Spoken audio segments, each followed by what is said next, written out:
ആദ്യത്തെ 3 സെമിസ്റ്ററുകൾ ബേസിക് ആയിട്ടുള്ള കോഴ്സുകളായിരിക്കും ഉണ്ടാവുക.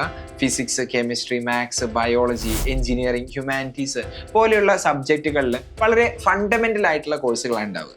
ആദ്യത്തെ 3 സെമിസ്റ്റർ തൊട്ട് തന്നെ ഒരു വിദ്യാർത്ഥിക്ക് ഇന്റർ ഡിസിപ്ലിനറി എക്സ്പോഷർ കിട്ടുന്നതായിരിക്കും.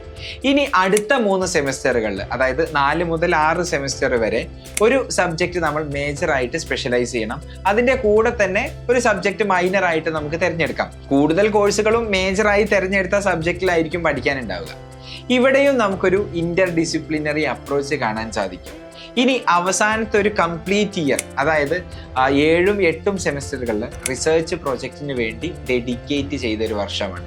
ഞാൻ പറഞ്ഞു 4 വർഷമാണ് BS കോഴ്സിന്റെ ഡ്യൂറേഷൻ. ഈ കോഴ്സ് കഴിയുന്ന ഒരു സ്റ്റുഡൻറ്റിന് വേണമെങ്കിൽ ഒരു അഡീഷണൽ വർഷം കൂടെ സ്പെൻഡ് ചെയ്തുകൊണ്ട് MS, അതായത് പോസ്റ്റ് ഗ്രാജുവേഷനും ചെയ്യാവുന്നതാണ്.